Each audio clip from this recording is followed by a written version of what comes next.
Farrakhan's, Honorable Louis Farrakhan's representative of the Nation of Islam here in the United Kingdom. He's going to be doing his world famous show, The Spiritual Injection, by interviewing live brother Mfundishi who's out of New York, Harlem, New York, spiritualist, cultural custodian, right, chematologist, crystallologist, all-around scholar, grandmaster in Kapagani, where he gets the title, Mfundishi is actually the title. So without further ado, let's put our hands together for Mfundishi Jehuti, right? And UK's very own Brother Abdul Hakim. Thank you, brothers.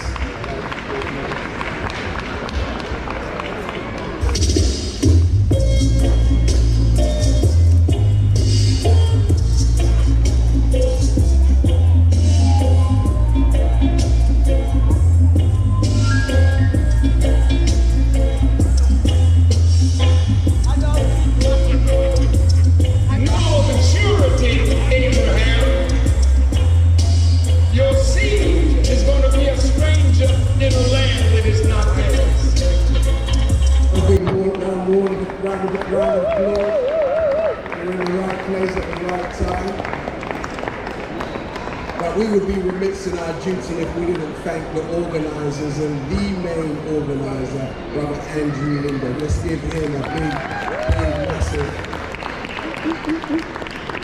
round of applause. Now, as time is running, we're very blessed to have here with us from New York, but more than New York, a global man, a global representative of the Most High, whose body may have come to birth in New York, but he's so much bigger than New York. New York cannot contain a brother of this caliber and a brother of this magnitude. It gives me tremendous pleasure, and it's indeed a great honor to introduce to some of you and present to others our wonderful brother Mfundishi. Let's give him a big round of applause. I applaud you for being here and to understanding that you can solve all your problems. Think intelligent. There is nothing you can't do. Think unlimited, think unlimited, think unlimited. What we can do as a people is unlimited if you think that way. A poem is the naked advice of the heart. Malcolm was a poem, Toussaint was a poem, and Zingle was a poem, Farrakhan is a poem, and all of you are poems if only you would think intelligent. There is nothing you can't do. Our ancestors sent us to solve all of our problems. And all the sages are trying to tell us was to think unlimited. We have been scuffling against logic, trying to use logic where logic does not exist. Trying to survive in a money world, which is an illusion. All the money you need is your consciousness. Wake up. That's what the sages were trying to tell you. You can solve all your problems from within because the Creator is inside, waiting to come out, waiting for you to ask. So as we do this interview, all I want you to do is to think intelligent. There is nothing you can't do. Think unlimited, think unlimited, think unlimited. What we can do as a people is unlimited if we think that way. Fantastic. So, on behalf of Spiritual Injection, my dear brother, as you just alluded to, as a people, we're very rich. As a people, we have achieved the impossible. We have had some of the best speakers of any people, regardless to the state and the conditions that our teachers have found us in. So because of past, present, we have had the best speakers. Why is not our condition tantamount to the great possibilities that we have the possibility to achieve? Why are our actions not equal to the level of great teaching that we have received over the years? I appreciate the question, my brother. And to answer that to the best of my ability, the ancestors are with us here today.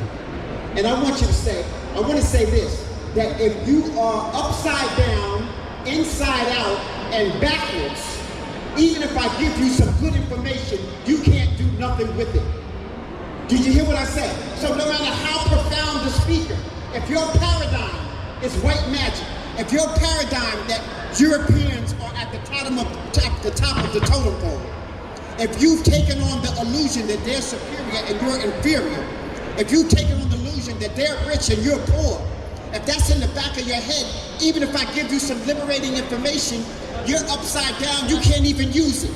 I show people a proper perspective of Africa, and it looks upside down to them, and they go, they reject it. I don't care if they got PhDs. They say, oh, brother, it can't be like that, because I went to Harvard, I went to Yale, I went to Oxford, I went to Cambridge. Brother, you just been bamboozled on a higher level. So we have to change the way we think. We have to change to symptomatic thinking. We got to be able to prove everything that's given to us. Show me the energy. Show me where I can define that, and I can find evidence to substantiate what you said. Not just a mythology. Okay? I needed some steps. So what happened, brother, if we are totally upside down and inside out, it doesn't matter how powerful me and you are. They can't use it. You know what will happen? They'll bump the information up. So they got to change their palate. Change the way they think. So is that what's happening? Many of us expose ourselves to good teachers, to good orators, to loving members of our family who are willing to give their lives for our transformation. But we still seem to lack the impetus to look within ourselves. But we generally blame Caucasian people and others for all of our ills and all of our lack of progress. So would you say then that we are responsible now for what is happening? We are our problem right now. You see, we can solve all of our problems, but we got to do some serious thinking here. Watch this. We have to take control of our educational system. Right. We are the only people that allow our former enslavers to educate our babies. So you know that doll test? They got kids 3 years old, and they say, which doll is the pretty doll? And they say the white doll. What doll is the evil doll? The black doll. They haven't even went to school yet. Right. They've been programmed from tell a lie to your vision. You call it television. That's the monster in your house. Get rid of it.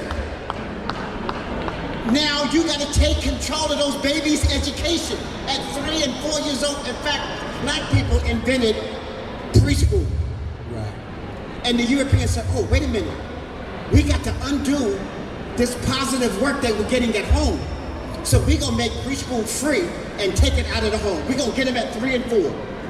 They did that because we were making progress. So we got to take control of your children, people. That's number one. I mean, I got a whole list of things. But number two, we need to give them back their spiritual systems, give them back their foods, give them back their clothes, give them back everything. You got to take control of your life. Take control of your life. So that's I'm talking about fundamental, from the food, brother. Right. So therefore, we then, as adults, males and females, do we need to be taught what a relationship is and what the value is of bringing children here on the planet? So we need to pay homage. We got people in the audience who are carrying this arm, wearing this arm. Some people got it tattooed all over their body. But we still don't understand that the fundamental thing that's being projected here is black family. Hold the woman high. Respect her. Protect her. The male needs to be the person who leads and protecting his feminine universal energy. And then the children, male and female, are in your care till they become an ankh. Right. That family structure, brother, 400 years of slavery didn't break down the family structure. Right. Within the last 30, 40 years, homosexuality, promiscuity, this whole alphabet, you know what I'm trying to say here, Yes, sir. has disseminated the black family. Right. So young boys don't see a black father. Right. Don't have a black father to talk to. Mama can't use that universal feminine because she got to be mother, daddy, provider, inspirer. She has to be all those things. Okay? And now we've taken her to twerking. Right. So now if she's on if she got a station, whether it's internet or whatever, she got to show the European sexuality. Right. She got to put a weave on. Right. Or even if she got an afro, you got to stop the twerking on the internet. Right. Twerk your mind. Right. Twerk your mind with some mathematics. Okay. So tell me, dear brother, how important is it for us to understand that even though as a people, our nature is righteousness, our nature is good, our nature is an extension of the Creator, how important then is it for us to control the environment in which we live? Very important. So let me just say this here. What you just stated is defining the general nature of African people. But it's a double-edged sword. Right. You know the double, it can cut your opponent or it can cut you. Yes, sir. Our enemy has studied us and used our beautiful, loving nature as a weapon against us. Right. Okay. So when you're not in control of the education, now you can be duped, you can be bamboozled. So it becomes extremely important. Keep your double-edged sword sharp, but you have to know which side to use. Yes. You know, as a martial artist, I learned how to use both sides against my enemy. Yes, sir. Okay, so we have to send our children through rites of passage programs. Right. A woman should have, before, in Tanzania, my father's homeland, Yes. a woman can't get married until she's been through a rites of passage and declared a woman. Right. The man can't get married until he has went through a rites of passage where he has learned how to be a man, how to take care of a family. And then he's given permission from the village to get married. Right. Today, all of that's gone, so we got to go back and reclaim this. What kind of rites of passage? We're getting, the gangs are sending you through a rites of passage. Right. Listen, our babies are in their schools. Our women are in their churches. And our men is in their prisons. So they got us covered. Right. We got to step outside of that paradigm. Right. So, as we are coming of age, because it seems as if there is more consciousness in the black community than there's ever been, and it's also in the world, the Right. level of consciousness. So, in knowing, for instance, we're here in London, and as black people, we're approximately 5% of the population. Is this the right environment to institute the programs that you just mentioned to bring about a holistic family, to bring about a community, to bring about a wholesome family? Is somewhere like the UK the environment to go after such high standards? Again, I appreciate your question, brother. But let me make this statement. Every place you are on the planet can be the right environment if your consciousness is right. Right. So let me say this, even if I teach, for example, Kupagani and Gumi in African martial arts. When a student becomes a Fundi, a black belt like a Fundi, I say to them, I should be able to drop you off in the desert. Yes. And come back 5 years and you got a thriving little civilization going. Right. Because I've trained you with all the tools you need, how to survive, how to hunt, how to defend yourself, how to feed yourself, how to plant, how to be in harmony with the animals around you. And so if we're teaching that, it doesn't matter that you're 5%. You're 5%, look at what we got right here. This is a beautiful, y'all give yourselves a hand here. Okay? We can take our, nobody's stopping us from coming here. Right. The people who got this flyer and decided to stay home, nobody stopped them, nobody made them do that. Right. Once we change the way we think, symptomatic thought. Symptomatic thought means that I can prove it is tangible and I know what the results will be based upon scientific evidence. Fantastic. So how important then is our unity to achieve that? Because if we know we're small in number, then can we afford to be divided? Is that something we can afford? Yes and no. Okay. I'll say this here, is that when I was in the 9th grade, I was studying to be a lifeguard. And you want to save everybody. Right. See, and I can see where your question's going. Right. You don't want to lose nobody. You want to save everybody. But our lifeguard instructor told us, he says, there's some people you can't save. Right. Some people, if you jump in the water and they're having an attack, they will kill you. Right. Or if you don't know how to approach. Right. Sometimes you got to knock a person out to save them. Right. Sometimes you just put a stick out. Right. Okay? Right. And hope they'll grab it. Right. So I'm saying, to answer your question, I'm saying there's always casualties of war. Right. Right. So how important then is it, brother, for us, if we're maturing, to be able to look past labels and focus on content? What level of development does an individual need to remember the Rites of Passage program I talked about? We need to, I make a statement when they talk about reparations. Yeah. I say reparations with your mind just the way it is now will actually benefit your oppressor. Right. There'll be more chicken bones and Cadillacs parked outside Right. and Jordan sneakers, than ever before. Right. You need to go through a rites of passage, get your consciousness right, and now we give you the check. Right. Okay, so you see what I'm saying? So there needs to be a preparation, not just the check, because if you're upside down, inside out, and backwards, and I give you a check, your enemy will benefit from it. Right. So, but let me say this though, numbers is not as important as you think. Right. Mm-hmm. In ancient Kemet, the most recorded, greatest civilization on the planet Earth that we can prove, there was no popular vote. Right. Mm-hmm. There was no election.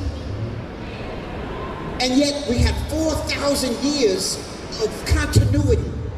There's no nation that's been in power for more than 300 or 400 years. Right. So let me make this statement. I put up a formula, and it's on my website. I say you have a council of esteemed ancestors. That's ancestors who've proven the track record, who laid down the foundation for math, science, engineering, astronomy. Okay, so we already know we did that. So we give homage to those ancestors. Now you have esteemed elders, and the elders' job is to perpetuate the work of the ancestors. From the elders, now you have a council of experts. And the council of experts are in every field: mathematics, science, spirituality, education, farming, okay, seamstress, everything, right? And they report to the elders who are in contact with the ancestors. So you don't have renegade experts. Right now, we got in the UK and the United States and all around the world, we got renegade experts. Experts that are not connected to the ancestors. So they're not connected to a spiritual spirit. They're not connected to the elders. So they just doing their own thing. That is suicide. In fact, those elders can work against you. Okay, and then you have a council, and this is important, a council of esteemed scribes. And the scribes put you in contact of who the experts are, credible experts. Because the internet, anybody can open up an internet channel. You could be a fool, and you don't find out that it's the person you've been following is a fool, and for a year later, then that makes you a fool also. Okay, but you was trying to get it together. So we need the council of the media, like what you're covering here now. This media needs to get out to every household so that they understand that, okay, that person is an expert, but they're not connected to nobody. So I can't be following them. Right. And then the school hires these experts to come in to teach the babies. Right. So you see, you got this continuity. Right. We lack that. Right. So if you got that, numbers don't, listen, if I got a council of esteemed experts in economics, in business, and so, I don't care about the popular vote. Right. The population is crazy. Listen, y'all, I know this is gonna sound strange to you, but democracy is mob rule. Did y'all hear me? Mob rule. Right. So if the mob is crazy, if the mob is out of their mind, if the mob is gangster, and they all vote yes, does that make it right? Well, let's say this then, as you mentioned politics, right? As you know, being in England, we have a new Prime Minister, right, who was not elected by the conservative membership or by the masses of the people. He was clearly selected by the MPs who make up the Conservative Party. Right. But he is nonetheless the first and only man of color to ever be in that position. What's your thoughts on the new Prime Minister being one of color? Every brother ain't a brother.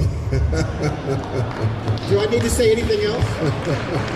His actions will speak. Right. So, and let me say this. Coming from America, we just went through 8 years of a black president. Right. We got more homosexuality, backward laws passed, and nothing passed for black people. Right. So because you have a black representative who's placed there, who's handpicked, it's like the plantation when the master puts an overseer. Right. The overseer don't become the beater of the other slaves because of his good record. He gets picked because of his obedience to the structure. So that's what you need to look at. Look at his record. You know, is his record pro-Pan-African or something of that nature? I don't think so. His record is that he's a billionaire. Right. His record is that he's in the pocket of the people who are already controlled. Right. So therefore, because the United Kingdom now is being led by a child of one of the colonists, if you will, or those who were colonized, and his religion is not Christian, he's a Hindu. What would you say that is a sign of in regards to Britain being still great on the world stage? Well, when I was coming here, I think in the airport I saw a sign and it said Britain, a nation of diversity. Right. So they want you to think that because you got Hindu, Muslim, Christian, Buddhist, all working together under their control, Right. that everything is okie dokie and that you can trust them. Right. No, a snake is a snake is a snake. Even if he comes in a three-piece suit.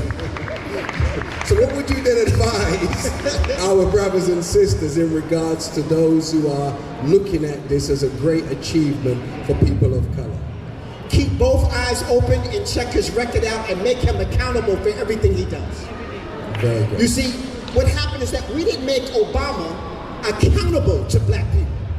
Right. The people who put him in there for as a placeholder.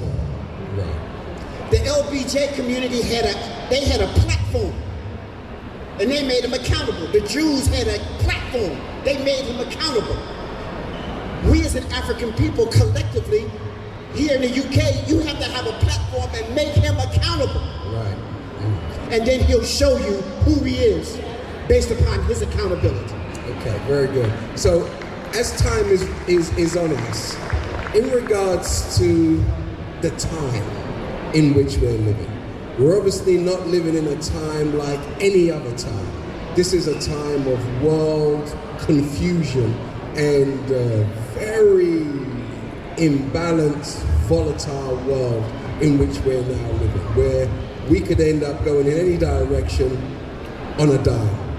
What would you advise us as a people in the diaspora in regards to repatriation? As we're coming to the end of Black History Month here in the United Kingdom, what would you advise in regards to us looking at the lands of our fathers and our mothers? Okay, I don't have to sell anybody to let them know that Africa is the richest continent on the planet Earth. I don't need to sell this crowd here that birth of civilization started in Africa. That Africa gave the world mathematics, science, civilization, philosophy. Okay, so we don't have to debate that. Right. What we are debating right now is that should we be going home?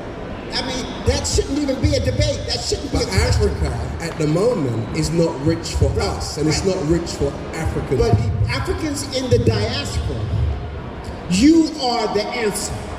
Africans in the diaspora has to go back home. For example, Africans in America have the most dispensable income than any Africans on the continent. Right. But we don't want to go back home. At one time, we were escaping slavery, trying to get back home. Now we can go home and don't want to go. Right. Because they painted a bad picture of Africa. Africa is a bad brand. Right. I remember Trump said that the African nations were shithole nations. Do you all remember that? Yes. Haiti was a shithole, nation. We need more immigrants, Scandinavia and stuff like that. Okay, so they really meant that. Right. We as Africans have to begin to make Africa a good brand again. America is just a brand. You get there and you realize it's not the land of milk and honey, it's a cesspool.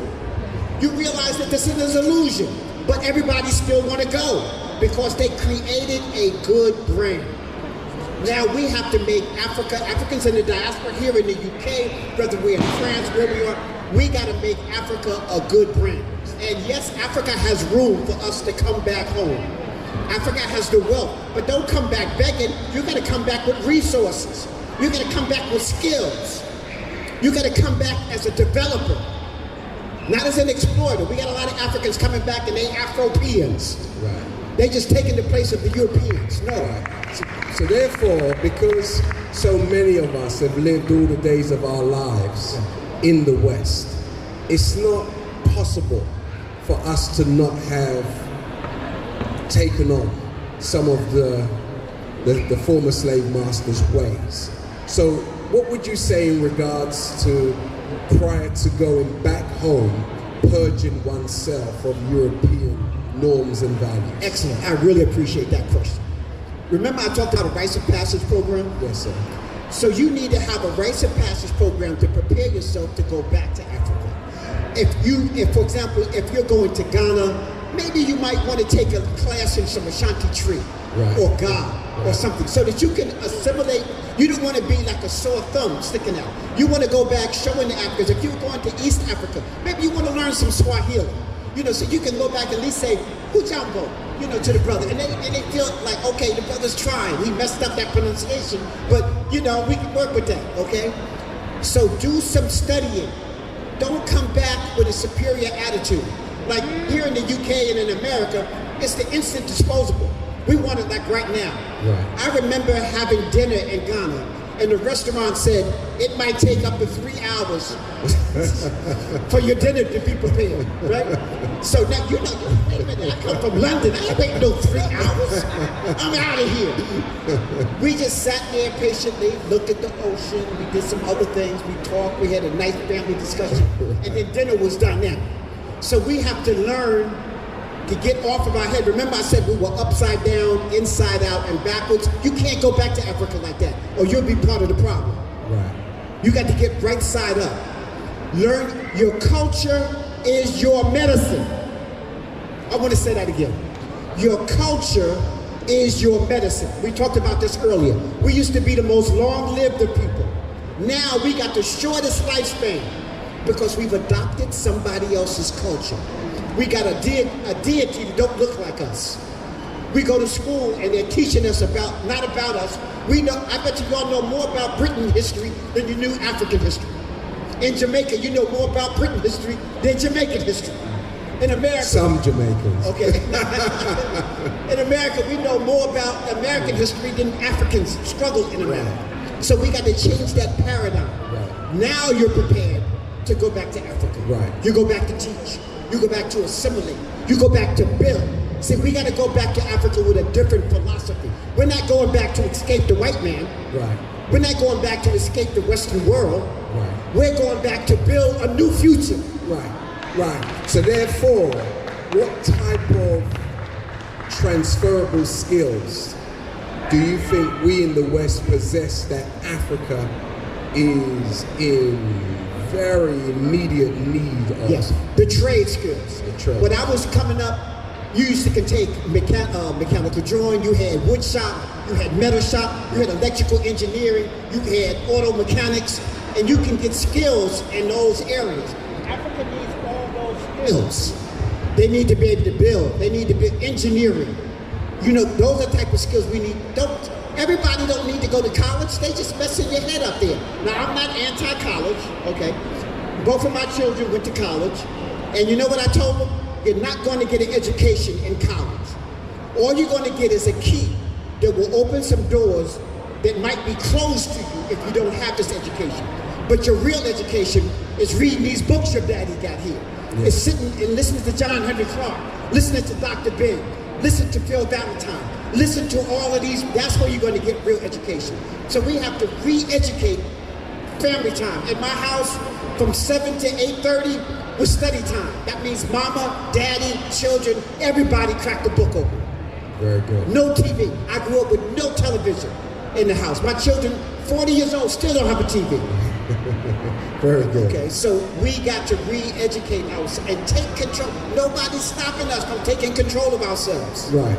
So therefore then, with your traveling here, your journey into the United Kingdom and engaging brothers and sisters who were born and raised in this country, what are the global unifying principles that you have gleaned since you have been here? What has surprised you most pleasantly? Pleasantly, there's a conscious community every place I go. Right. So there's an illusion that we don't got it together. There's an illusion that we're backwards and confused. But every place I go, I see a group of conscious people in all religions. I see a group of conscious Christians, a group of conscious Muslims, a group of conscious so-called atheists, Yeah. a group of people who just want a better life and they realize what they got is bad. So we come together, not based on religion, we come together based upon the spiritual need to take control of our lives. Right. We come together to build together. In Tanzania, in ancient time, not today, but in Tanzania, when a family came together and your child was going to get married, the whole village built their house that day. Fantastic. So when they went to bed that night, they were sleeping in their home. Wow. That type of, and everybody couldn't wait to help because they knew when their child grew up, the same thing was going to happen. What goes around comes around. Yeah. See, that's unity. It had nothing to do with how rich individuals were. Collectively, now we might have a few millionaires in here, but most of us don't got no money. Right. Very little money, but never claim to be broke. Positive affirmation. Just say your money is coming. Right. Okay? You gotta always speak what you want. What's happening with your money, brothers and sisters? It's coming. Where's your money? Oh, I can't hear some of you. Where's your money? Right. And remember, your bank account is your consciousness. Your bank account is your consciousness. And so we got to come together, spend our money together. We can solve all of our problems, brother. Right. Look at the talent we just got in this room, walking Right. around to all these vendors. Yes. We can solve all of our problems, but we got to think we can. The illusion is that we can't. The illusion is that we depend upon these capitalist predecessors, these capitalist colonizers. And they don't care about your future. They're trying to survive. They're at war. All these European nations are at war. We talked about this. Right. Europe is getting ready to be a cesspool. Right. The only safe place for you to be is to go home. Right. So let's talk about that, because we have a massive war taking place in Ukraine, and anything could trigger that war to spread like wildfire throughout Europe, and it can also draw America into this war pretty much overnight. So how much time do you think we have as black people living in Europe and living in the West to actually get it together, to make solid, concrete steps back to our father's lands? Well, let me just say this here. Time is an illusion. The spirit of the people is greater than any technology that can be developed by the Western world. So I want to say that. So if we believe, we can change time. Okay? But we got to concretely believe. Yeah. A group of priests stood around some water that was polluted. That's like the Western world, polluted. Yes. And all the priests grabbed their hands and they all began to pray to the spiritual nature, divinity. And they measured the water before and afterwards, and the water was cleansed from the spirit being drawn out, the dirt out of the water, the pollution drawn out. And so it's the spirit of the people that's greater than any technology. We got to believe that with all of our heart. And see, our people don't believe that. They believe that the Westerns control technology. No, in America, still 40 to 50% of all inventions are still done by African people. But we don't benefit from it. Right. You got to learn manufacturing. You got to learn distribution. There are some Jews that say, I don't care who invented it. We're going to be the ones transporting it, so we're going to make the money. Right. Okay? Right. Distribution. If you got a movie, if it's not distributed, your movie ain't going nowhere. Right. So we got to take control. We need to do an inventory. This is what I tell my students.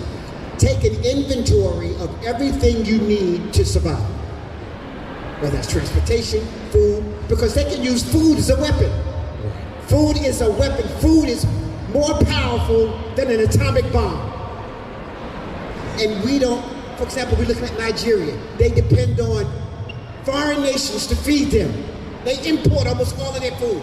When they can grow, Ghana stopped producing rice. They used to be one of the leading rice producers. Now they're getting rice from China. Right. See, we got to change the way we think, Right. and we can solve. So back to your time question. Time, like I said, is an illusion. Once we start to get in together, they're going to put intensify on us. You know that. Right. So unity is operational, unbearable, and undeniable at the core. We got to come together. We can't be divided among Christians, Muslims, Hindu, Buddhists. We can't be divided like that. We have to be divided that we have a common enemy and a common oppressor, and that we are at war. So let me say this. If we're at war and you don't know you're at war, what's the chances of you winning?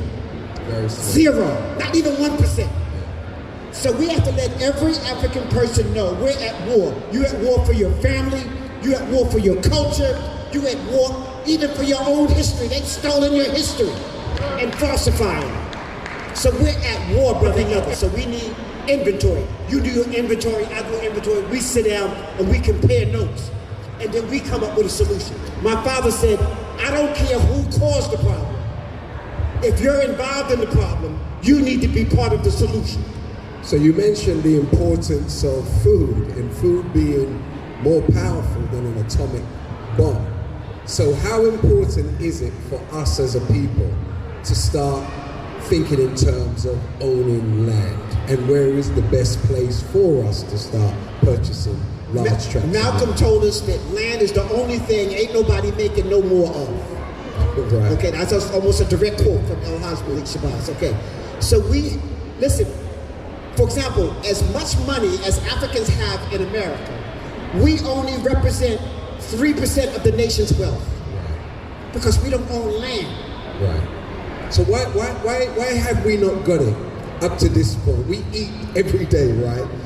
We eat every day, and obviously, because we think masses' food is better than ours. Right. That's why. Because we've been programmed that their food. Just think of how much money we spend on instant, just fast foods.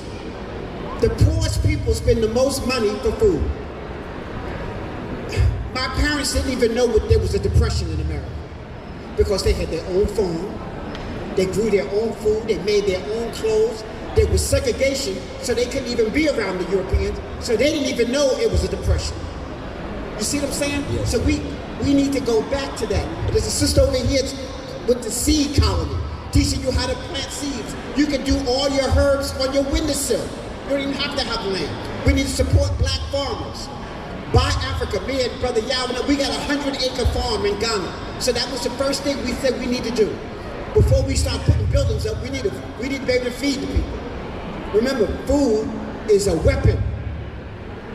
So if you can't feed yourself, you're at somebody else's mercy. So it's not about producing guns. Can you feed yourself? Can you clothe yourself? And then we get scared when I say this. Can we defend ourselves? Right. So what you're saying is because food is a weapon, if we have a loss of food, we have a loss of weapons. We have lots of weapons. And if others are dependent upon what we produce, then obviously the tables would have turned, right? I want people in the audience to take an inventory. I want you to look down at what you got on and see how much money you gave to your enemy. Go ahead, everybody, look at yourself. Where did those clothes come from? Did you sew them? Did you go to an African person? Who went to an African person? Do an inventory. And you'll see what I'm talking about. we need to take an inventory, and you need to be able to stand up and say, even my underwear is African. Everything I got on comes from African people. I didn't give them none of my money. They didn't get none of my money. You gotta say that every day. Because Caucasian people are our children, technically they're baby Africans, right? So, because everybody on the planet derived from us as original people. Correct. So we just got to now learn how to cause our children to obey their parents once again, right? And bring some order back to the home, which is our planet. But in terms of us returning to Africa, the Caribbean, to Asia, and this war brewing in Ukraine that could engulf Europe, do you think it's time now, in the immediate term, for those of us who do not have dual citizenship in another country, we only have an American passport or a British passport, a French passport, a Dutch passport, how important is it for us to have dual citizenship with a country in Africa or the Caribbean or in Asia in this critical time? During this critical time, I think it's paramount. You need to be thinking, see, we're playing checkers, and everybody else is playing chess. Right. So they've already got 3 or 4 moves ahead of you, and you looking for your next checker move. Okay, we gotta start playing space 3-dimensional chess. Right. So yes, you need to be getting, like I'm Ghana citizenship, Tanzania citizenship. I got choices. Right. These are practical steps. That's right? some practical steps. First, get a passport. First, have a passport. Then, operate on travel to another country and find out what you need. For example, I think Ghana has given more citizenship to people in the diaspora than any African country. Right. So you can have less red tape, and you need to just do your homework. If you got relatives there, you know that's an inroad, right. For you getting citizenship. Right. But we need to put that as a priority. So even if you're not moving today or tomorrow, right. have an option. Right. And also consider studying the laws of the various countries right. in Africa and the Caribbean. That's what I was alluding to before when I said learn the language, because right. language is the culture. Right, right. But the laws that govern land, because one of the things I found in Ghana was Ghana doesn't do freehold land. Ghana will give you a lease, for a set period of time, for 99 years. So, but there are other countries in Africa that would give you freehold land.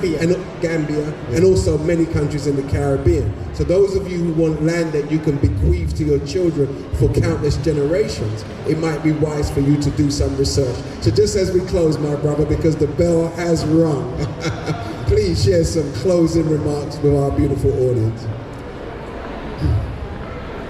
In closing, I just want to say, Sankofa. Sankofa means go back and fetch what you lost of value and bring it forward to the future. And so if we can close, if everybody can just put their hands up, and we're going to say Sankofa 3 times, as loud as you can. Pull it down. Everybody. Sankofa. Sankofa. Sankofa. Sankofa. Sankofa. Thank you very much. Thank you, family. Please give a well-deserved standing ovation for our special guest who has traveled all the way from the United States.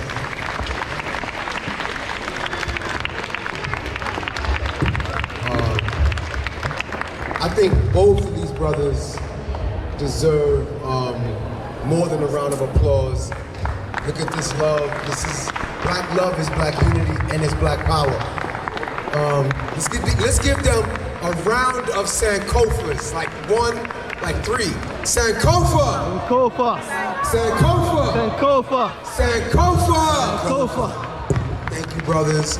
Now, I'm just informing our brother Mfundishi at this moment, there's not enough time for him to give you the presentation that he was supposed to give in his PowerPoint.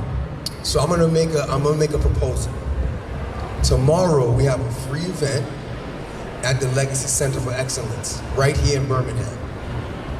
Will you give that presentation? I'll give that presentation, and I'm gonna give you a special, some African folklore from ancient Kemet to today that you can share with your children and adults. Story time plus history time plus intellect time plus crystal time. Okay, so it's a crystallology workshop will be tomorrow, African folklore will be tomorrow, and most importantly, dynamic. What was the presentation on? So The PowerPoint presentation. oh, just the power of unity. Power of unity. So please, that's the Legacy Center. Time is 4 p.m. At 4 p.m. until about 7 p.m. Please be there. We're on the Black History website. We'll put the flyer, and we'll also put it on the Instagram. Thank you, family. Is Respect around?